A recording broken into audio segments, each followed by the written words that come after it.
Olá, telespectadores, bem-vindos novamente ao programa CPLP na GMN. Como já sabemos, este programa tem como objetivo apresentar-vos as últimas informações ocorridas na comunidade dos países de língua portuguesa. Iniciamos com a primeira informação.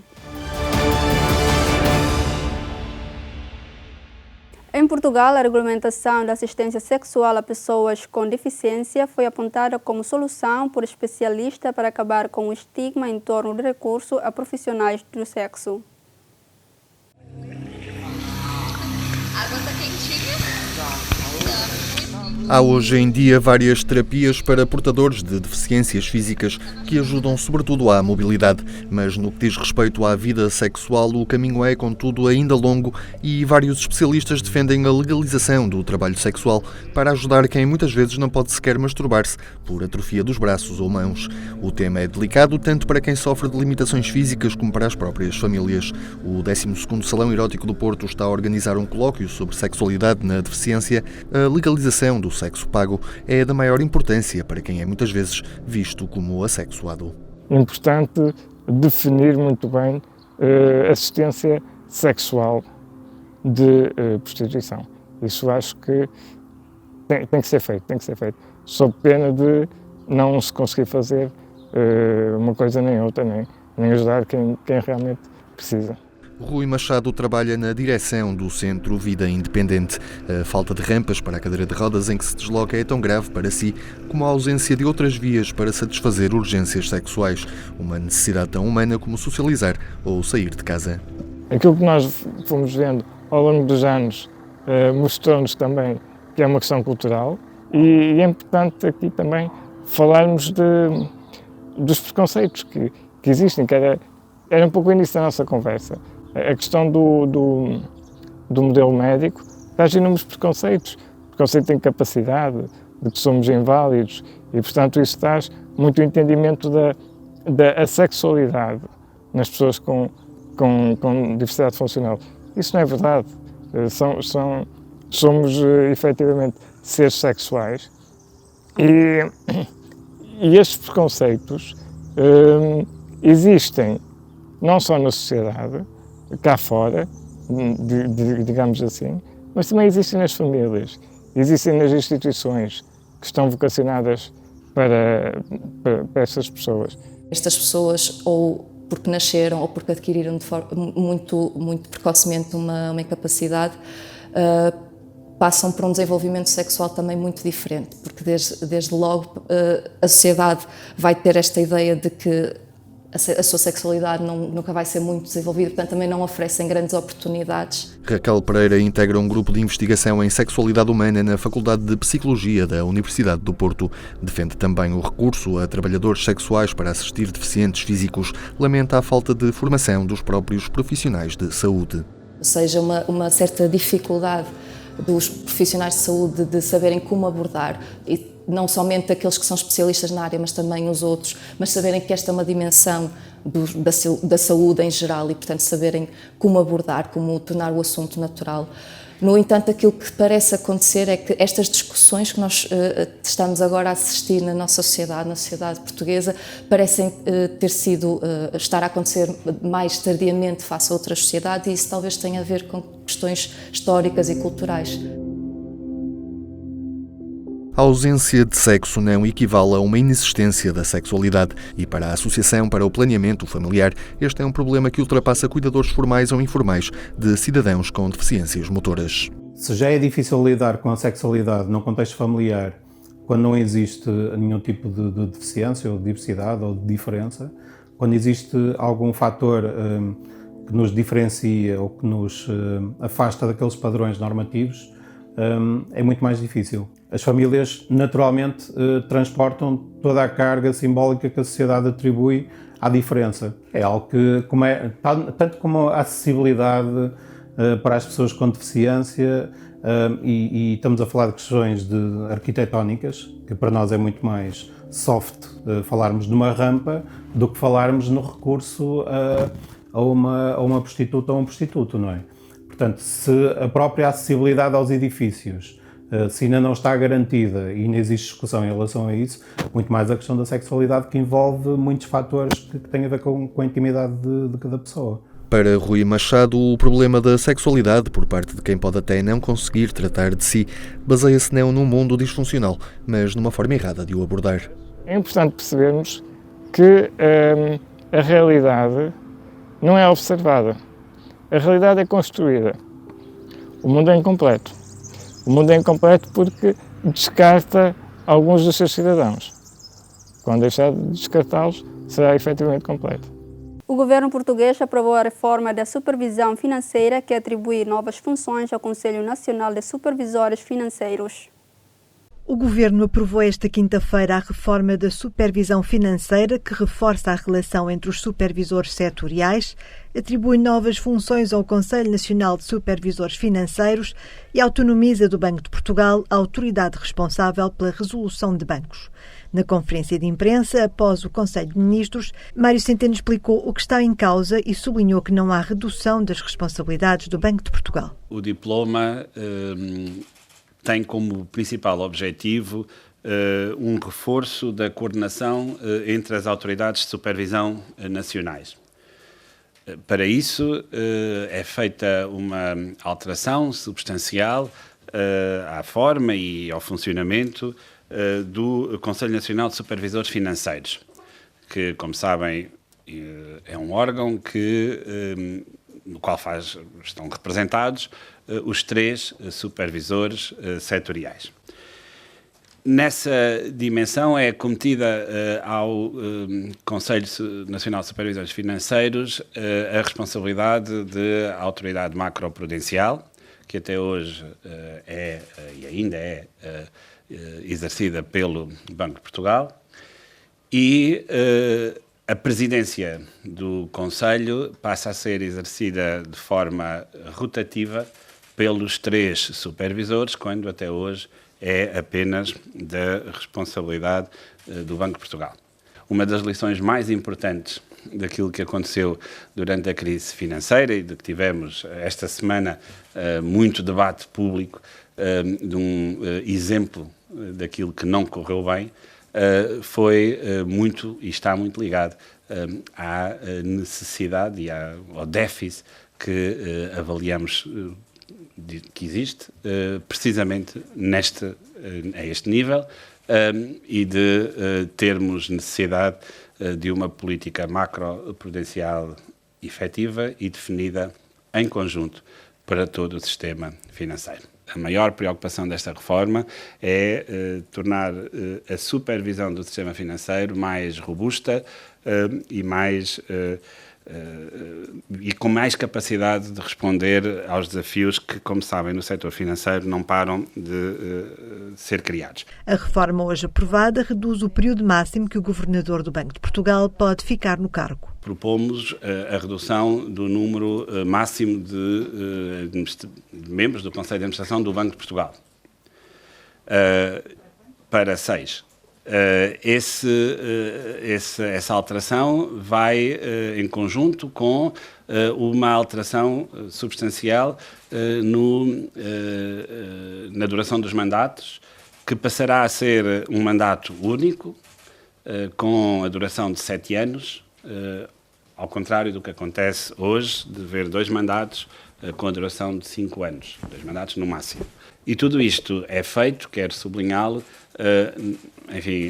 no escrupuloso cumprimento daquilo que são as prerrogativas de independência, quer enquanto reguladores, quer no contexto do Sistema Europeu de Bancos Centrais. O Conselho de Ministros aprovou ainda, pela segunda vez, o Decreto-Lei que define o modelo de recuperação do tempo de serviço dos professores, repondo 2 anos, 9 meses e 18 dias do tempo congelado entre 2011 e 2017.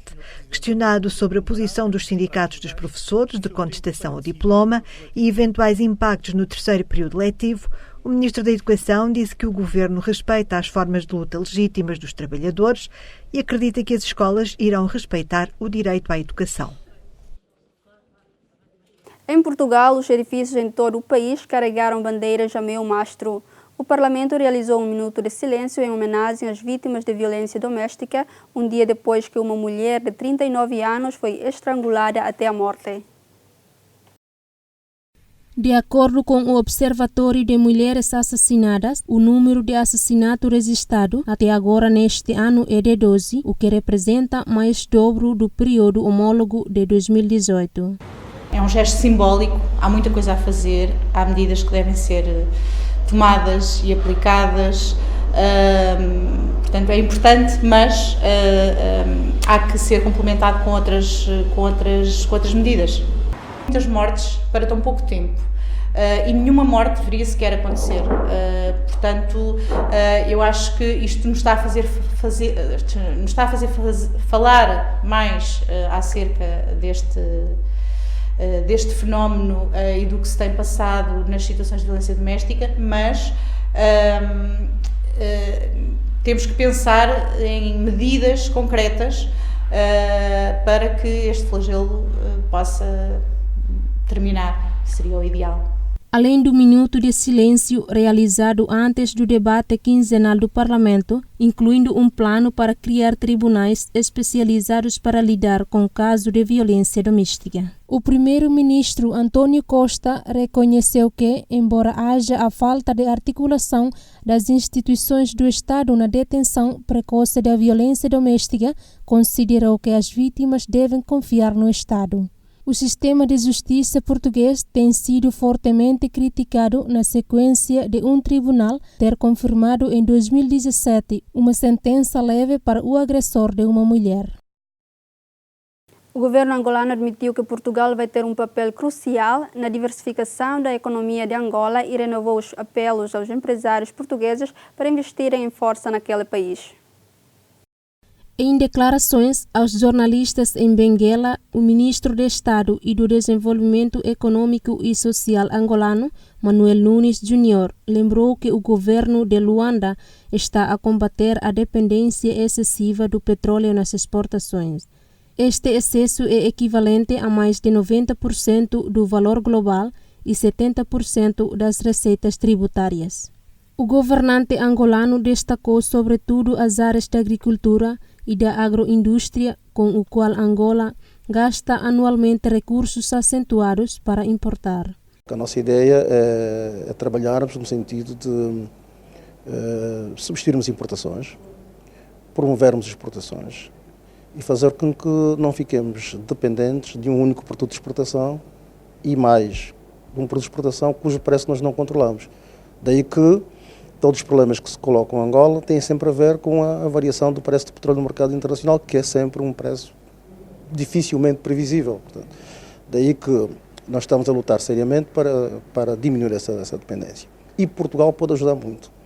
Pode ajudar fundamentalmente na área da agricultura, da agroindústria, que são setores que produzem fundamentalmente bens alimentares. E Angola gasta realmente recursos bastante acentuados no que diz respeito à importação de bens alimentares, anualmente. Se nós conseguirmos produzir localmente esses produtos, teremos dois ganhos. Por um lado, teremos ganhos em termos de recursos externos, portanto, divisas, que poderão ser usados para áreas mais estratégicas de desenvolvimento, e por outro lado, ganhamos criando emprego internamente, isto é, vamos produzir internamente e vamos usar a mão de obra angolana e aí estaremos a aumentar os níveis de emprego, que é fundamental para um país que queira dar prosperidade ao seu povo. Nós queremos que, efetivamente, com investimento direto estrangeiro, com investimento dos nossos próprios empresários, que nós possamos, nos próximos 5, 10 anos, ter resultados muito palpáveis nesta área da diversificação da economia. Nós estamos a falar sobre isso já há algum tempo, mas precisamos de, mais do que retórica, precisamos de ações concretas que façam com que Angola possa apresentar resultados nos próximos 5, 10 anos.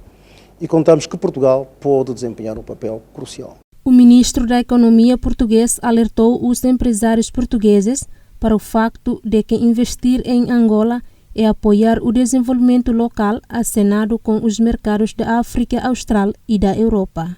Angola é um parceiro muito importante de Portugal.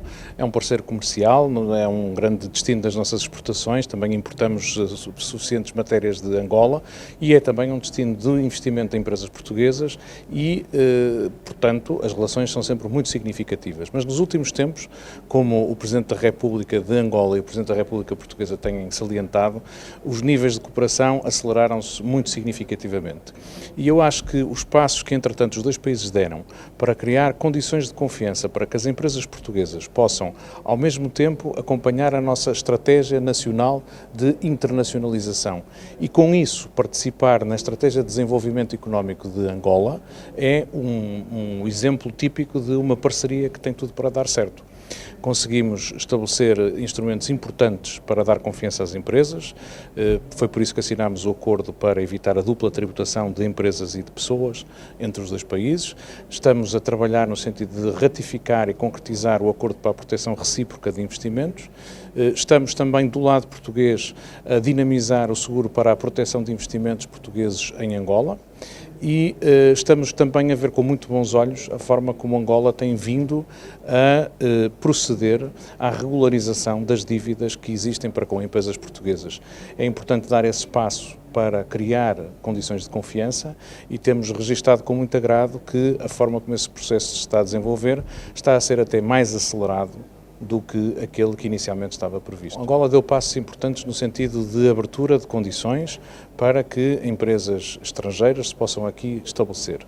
A revisão da lei de investimento privado é um passo muito significativo, no sentido de permitir que investidores estrangeiros possam aqui estabelecer-se, independentemente de terem parceiros locais e de poderem também, com isso, ter acesso a incentivos fiscais e de outra natureza para aqui trabalharem. E julgo que o trabalho que temos estado a fazer ao nível da cooperação institucional, por exemplo, na revisão do quadro fiscal, no estabelecimento de um sistema de imposto sobre o valor acrescentado, são passos muito significativos para simplificar a vida das empresas. É necessário trabalhar na melhoria do ambiente de negócios e com isso será possível que as empresas portuguesas sejam um dos grandes protagonistas da estratégia de diversificação da economia e de substituição de importações que o governo angolano quer assegurar. Nós pensamos que no setor agrícola, agroalimentar, há exemplos muito bons de empresas portuguesas aqui instaladas. Portugal tem um conhecimento técnico, científico, histórico, muito apurado das condições de desenvolvimento agrícola e agroindustrial neste país e, portanto, acreditamos que as empresas portuguesas podem fazer um papel muito significativo aqui. Em Portugal, os sindicatos dos professores estão confiantes que a recuperação do tempo do serviço se resolverá no Parlamento. Vão, contudo, questionar os docentes sobre formas de luta que podem passar por greves, as avaliações e os exames nacionais. Os sindicatos dos professores estão confiantes que a recuperação do tempo de serviço se resolverá no Parlamento. Representantes das 10 organizações sindicais que fazem parte da plataforma que tem negociado com o Governo reuniram-se esta quinta-feira com os grupos parlamentares para explicar como decorreu o processo negocial que terminou sem acordo. O Governo abandonou esta causa, o Governo abandonou e desrespeitou os professores, o Governo violou a lei e o Governo desrespeitou a Assembleia. Eu penso que neste momento, e confio, que a Assembleia compreendeu a justiça que é esta contagem e a obrigação ou a responsabilidade que tem. Para os alunos não serem prejudicados no final do ano, o Governo deveria ter resolvido este problema. Ponto final. Agora, o que nós queremos é que a Assembleia da República tome uma decisão antes do final da legislatura. Nós sabemos que a maioria dos partidos, e neste momento à exceção do PS, defendem a recuperação integral do tempo de serviço. E neste momento isso é o mais importante para nós.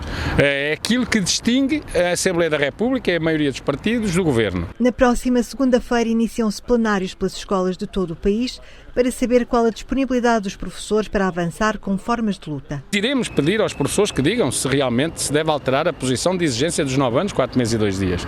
Vamos perguntar aos colegas se 2025 deve ser o limite ou se, por acaso, em situação negocial se poderá ir um pouco mais além. Vamos para a luta e nas lutas nós perguntamos tudo. Aliás, penso que já tiveram a ocasião de ver, portanto, se greve de um dia, se nova manifestação, se greve ao 12º ano, se greve nas avaliações, se outras ações de luta que os colegas queiram pôr. Perguntamos se devemos acabar a meio de julho, no fim de julho, se ficar em agosto e até perguntamos mais.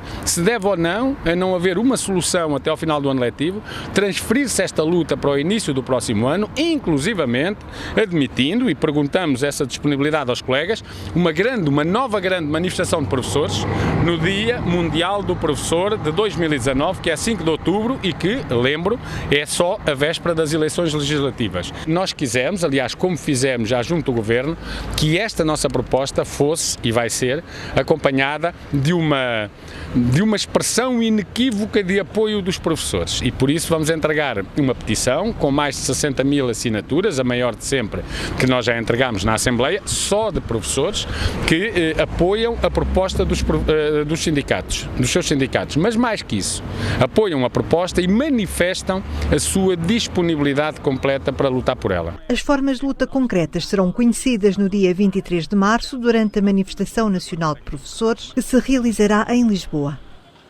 A presidente do Instituto de Apoio à Criança de Portugal defendeu que é necessário melhorar as normas para que uma decisão de âmbito penal prevaleça sobre uma decisão civil de regulação das responsabilidades parentais.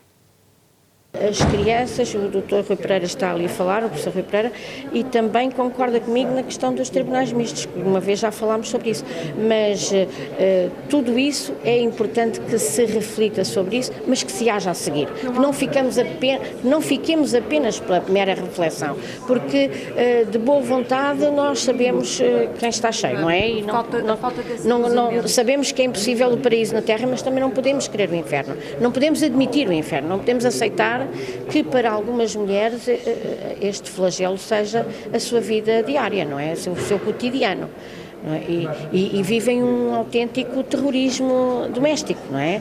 E, portanto, temos de ousar ir mais longe. Nós temos que dizer, se houver duas posições diferentes, ou se vai para os tribunais mistos, mas enquanto não houver, qual é a decisão que prevalece? A decisão que prevalece tem que ser a do direito penal.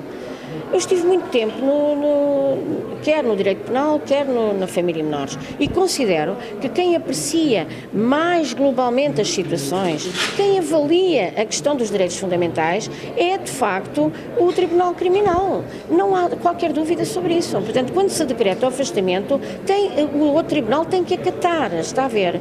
E, portanto, essa visão global do direito penal é fundamental que seja aceita. Portanto, nós podemos perfeitamente aperfeiçoar as normas. Eu não consigo concordar com aqueles meus colegas juristas que dizem que as normas são muito boas e que depois a prática é que é muito má. Não, a prática só é má se as normas o permitirem. Nós temos de raciocinar, de refletir e de pensar como é que tornar essas normas de tal forma claras e esclarecedoras que não pode haver aqui desvios àquilo que o legislador quis. Não é verdade? E é isso que nós, juristas, somos convocados a fazer. As linhas aéreas de Moçambique celebrou pela primeira vez o dia 8 de março com uma mulher comandante, um feito raro no mundo e está entre os países com maiores índices de igualdade de género. As linhas aéreas de Moçambique vão pela primeira vez celebrar o dia 8 de março com uma mulher comandante. Um feito raro no mundo e tanto mais num país entre os piores nos índices de igualdade de género. Admira António faz aquilo com que sempre sonhou. Sempre foi o que eu quis ser. Desde os meus 8 anos decidi que eu queria ser piloto. E já não é algo estranho, já não é um tabu, é possível ver. As pessoas já sabem que mulheres também podem voar, podem ser aviadoras. Então é um grande passo. Um passo que implicou ultrapassar preconceitos de género. Foi um bocado chato na parte dos preconceitos, porque as pessoas têm esses preconceitos, não olham para o trabalho, olham mais para o gênero, né? E a idade e essas outras coisas. As atenções estão sempre em ti, como mulher.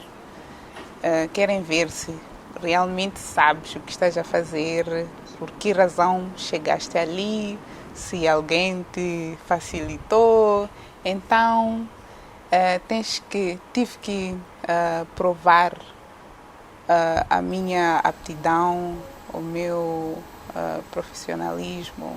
Na memória guarda uma dúvida numa formação sobre uma resposta que deu e a reação do instrutor. Um colega que estava lá disse, não, é assim. Ele estava a falar, o instrutor, não, deixa, é menina, não tem problema. Então eu achei, ok. Foi uma coisa pequena, mas que ali fiquei a pensar que pensam que porque sou menina não sou capaz. Mas me deu forças só me deu forças para ser uma das melhores. Peço backup. Thank you. É uma honra ter uma comandante mulher. É uma honra. Vão se desafiando para aquelas atividades que inicialmente pensavam que é só para homens. Porque eu penso que o que importa é a competência.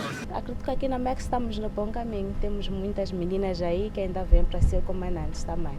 Hoje, a primeira comandante da LAM tem jovens que lhe pedem conselhos e que a veem como um exemplo. É bom porque também, para mim, se tivesse uma pessoa na minha altura que me inspirasse, facilitaria muito a minha caminhada, né? E acredito que se divulgasse mais na escola que essa profissão também é feminina, acho que as meninas sonhariam como a comandante teve a dizer antes. O importante é seguir os sonhos, dizem as mulheres que guiam os aviões em Moçambique. O primeiro-ministro português afirmou que a habitação é um dos desafios mais importantes para a coesão social e, em particular, para responder à classe média e às novas gerações. António Costa entregou hoje, de forma simbólica, a chave do quartel do Monte Pedral à Câmara Municipal do Porto. A estrutura militar é assim devolvida pelo Estado ao município e deverá dar lugar a um empreendimento de habitação com rendas acessíveis, para além de uma residência universitária. Para o Primeiro-Ministro, esta é mais uma forma de devolver o centro da cidade à população. Estamos num dia feliz, onde o Estado cumpre as suas obrigações, em que damos um bom contributo para executar a nova lei das infraestruturas militares e, em seu lugar, em que criamos condições para que o município do Porto execute as suas opções políticas em matéria de promoção da habitação acessível, que é uma necessidade fundamental para o conjunto do país e a que o Estado se associa também com os programas que cria, quer de incentivo às entidades públicas, quer de incentivos às entidades privadas, para que haja mais casas em regime de arrendamento acessível, para que as cidades sejam vividas pelos seus habitantes e não só por aqueles que nos visitam. Por isso, Sr. Presidente, um Porto feliz. Também para Rui Moreira, este é mais um avanço fundamental na luta contra a transformação da Baixa do Porto num centro meramente turístico. Numa cidade que perdeu em poucas décadas mais de 30% da sua população e que agora dá sinais de recuperação, segundo os últimos números do Instituto Nacional de Habitação, é muito significativo. Com 25 mil metros quadrados, o quartel do Monte Pedral, junto à Rua da Constituição, deverá albergar habitações para cerca de 400 famílias e uma residência para estudantes. O primeiro-ministro português, António Costa, anunciou que o Conselho de Ministros irá aprovar uma nova lei da supervisão bancária que fará a separação entre quem faz a supervisão e as entidades de regulação. O Conselho de Ministros vai aprovar já esta quinta-feira uma nova lei de supervisão bancária. Entre outras matérias, fará a separação entre quem faz a supervisão e as entidades de regulação.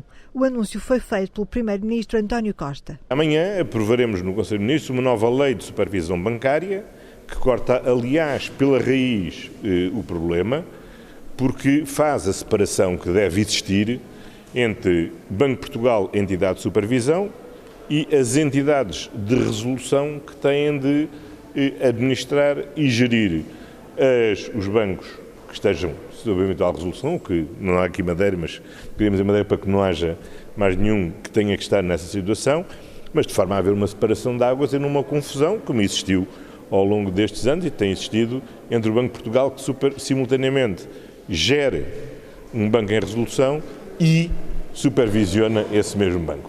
O chefe do Executivo falava a propósito da separação do BES em 2014. Eu creio que desde a data da redução em 2014, todos temos o dever de não estar surpreendidos com o que venha a acontecer com o novo banco, porque ficou claro qual era o estado da instituição financeira e tudo aquilo que aconteceu desde então, o que tem permitido perceber é que quando se fez a separação entre o chamado banco bom e o chamado banco mau, verdadeiramente o que ficámos foi com um banco mau e um banco péssimo. Hoje percebemos, creio que todos melhor, por que razão é que em 2015 ninguém apareceu a comprar o novo banco. Questionado sobre que período incidirá a auditoria que o Governo já anunciou ao novo banco, o Primeiro-Ministro respondeu: Nós temos que ir à raiz do problema e, portanto, a auditoria que foi ordenada pelo Governo é uma auditoria absolutamente idêntica à que foi feita à Caixa Geral de Depósitos e, portanto, incide sobre a fase anterior à resolução. Chama a atenção que a fase posterior à resolução, todo esse processo foi conduzido diretamente pelo Banco de Portugal.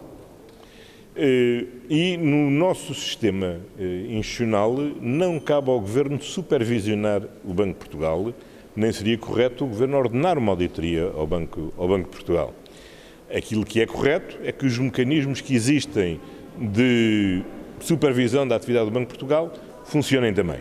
Eu percebo a preocupação do Sr. Presidente da República, porventura uma comissão de inquérito seria mais adequada para parlamentar, para fazer essa apreciação da atuação do Banco de Portugal em todo este processo, mas como compreenderão, acho que não ficaria bem ao Governo, e tenho dúvidas, aliás, que do ponto de vista legal e constitucional fosse possível, o Governo auditar a atuação do Banco de Portugal em todo este processo.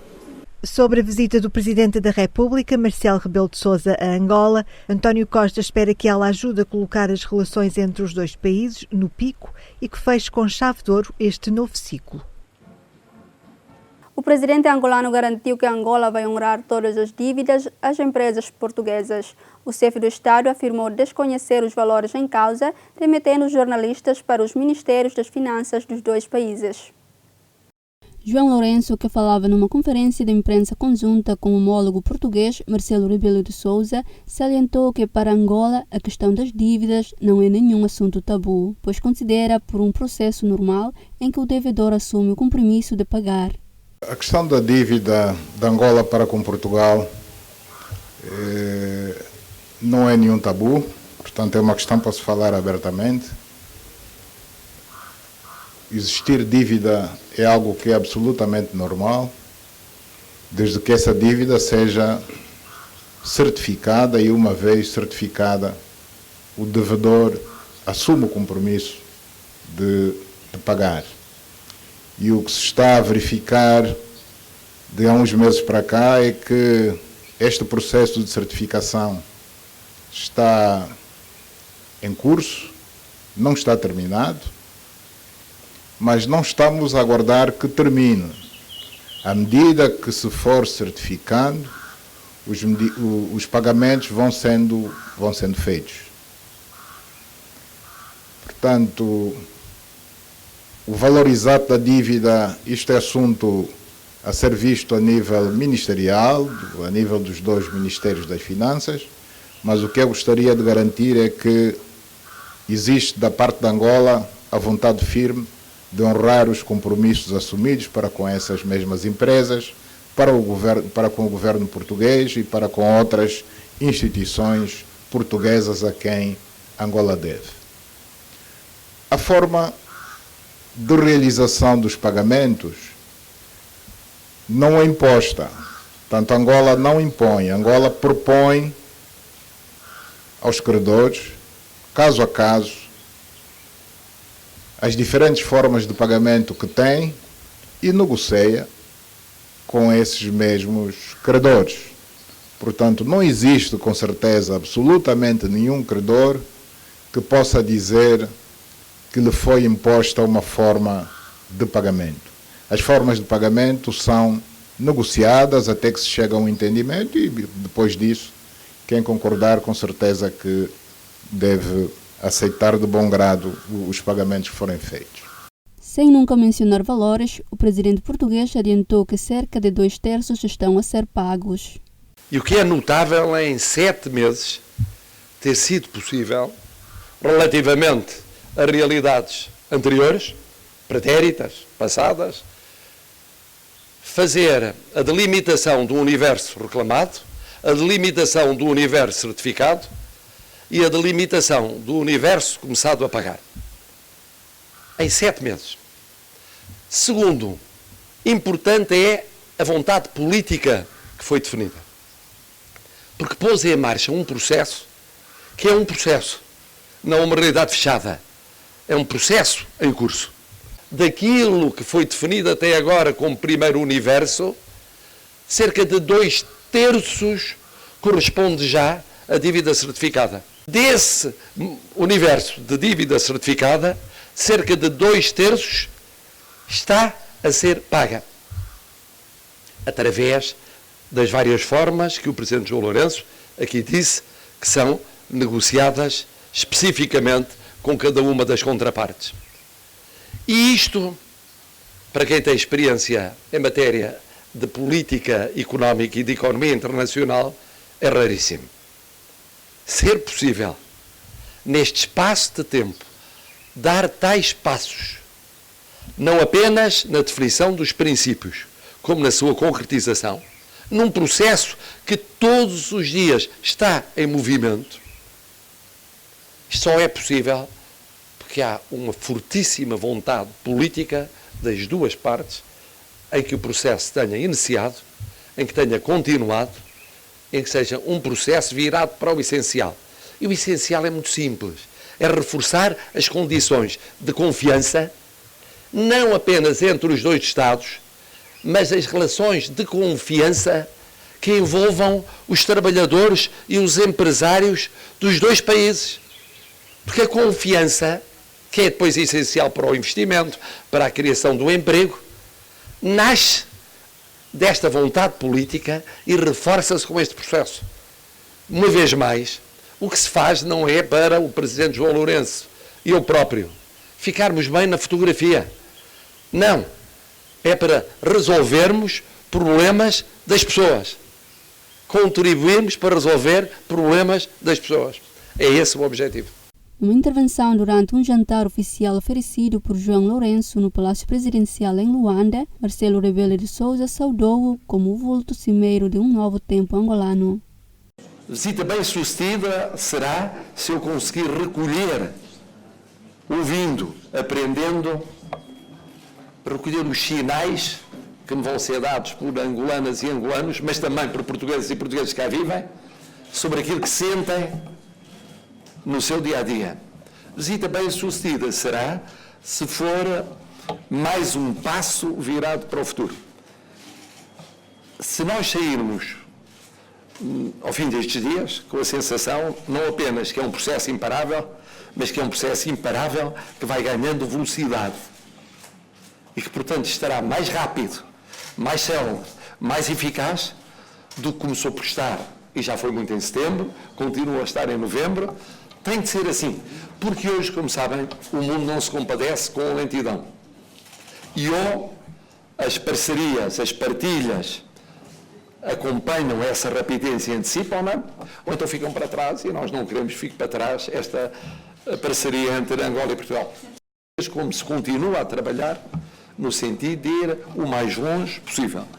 E é um processo que não para, é um processo que está... Hoje, está aqui o Sr. Embaixador, está ali outro Sr. Embaixador, sabem, e eu sei, porque ia recebendo notícias dia a dia, em catadupas, não imaginam, em catadupas, não havia capacidade de leitura que conseguisse abarcar tanta realidade do esforço que é sendo feito a todos os níveis, departamentos ministeriais, governos provinciais, entidades autónomas, instituições públicas que não o Estado clássico.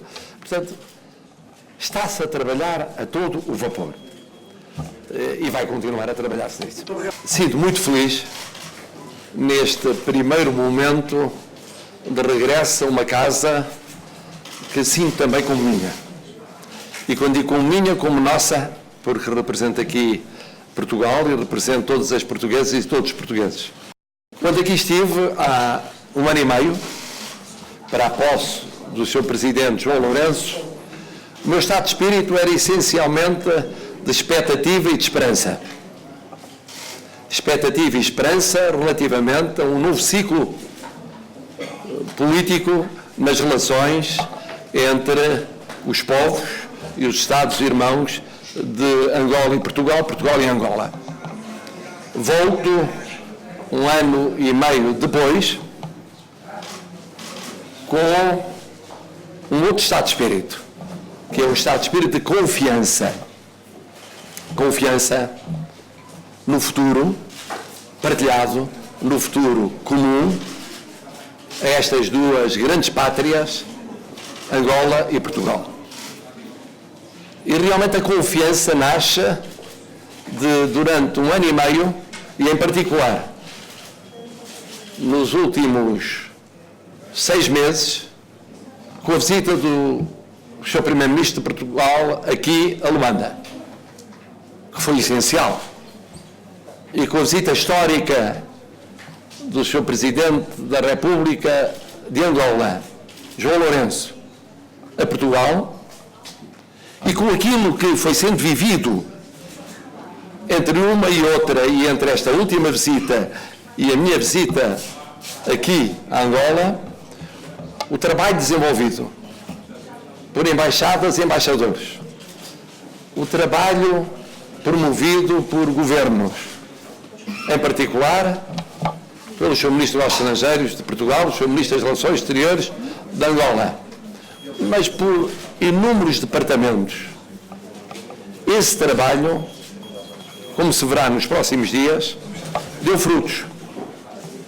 E esses frutos permitem a confiança. Já não é a expectativa, como será, como é que irá ser, já não é a esperança, acreditar que correrá bem, que será promissor, agora é a confiança.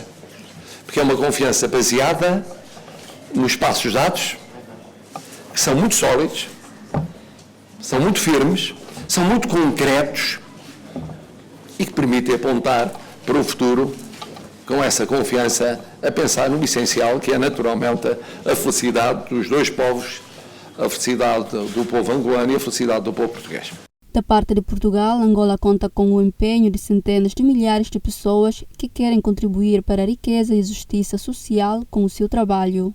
Conta igualmente com o apoio das empresas no investimento e no reforço do tecido socioeconômico angolano, bem como o empenho das instituições públicas portuguesas.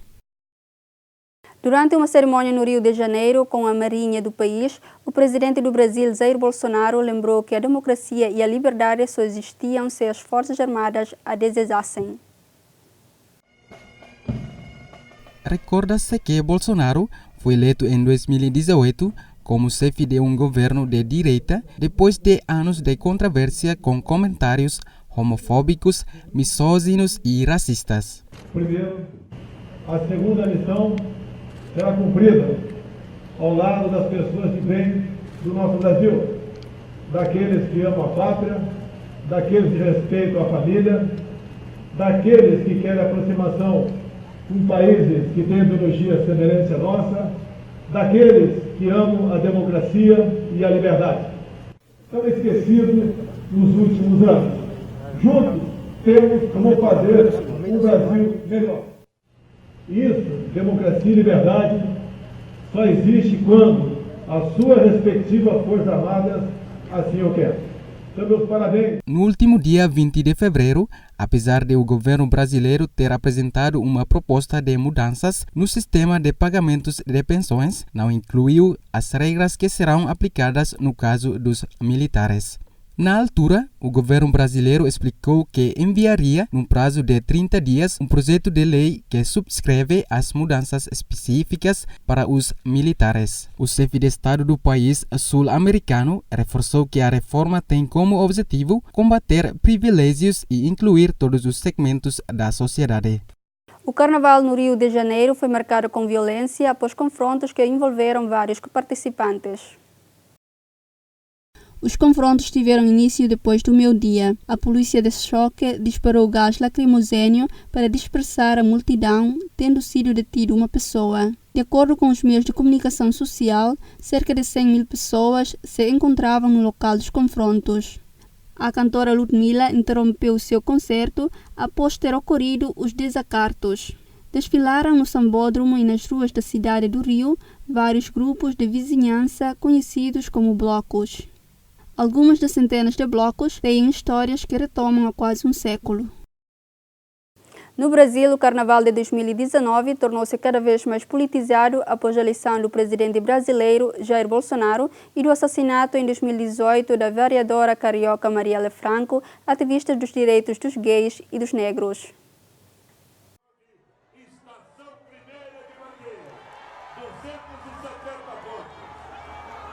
Passamos agora à nossa direita a entrega dos troféus aos 6 primeiros colocados.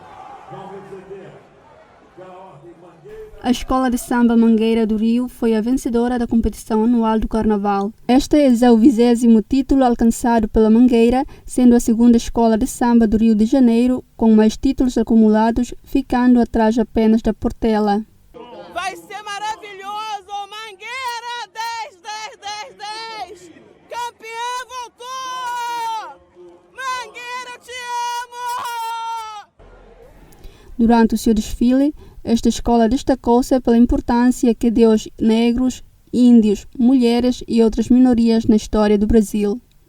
As festas de carnaval mais famosas do Brasil ocorrem no Rio de Janeiro, onde Bolsonaro foi congressista federal durante quase 3 décadas. A Escola da Mangueira destacou ainda os heróis da resistência, que não são reconhecidos na maioria dos livros escolares como negros e índios. O Carnaval do Rio de Janeiro, considerado a maior festa do mundo, começou oficialmente na sexta-feira e bateu recordes de público, com mais de 1 milhão de foliões durante o fim de semana. A festa mais emblemática do Brasil representou este ano um investimento de cerca de 17 milhões de euros no Rio de Janeiro.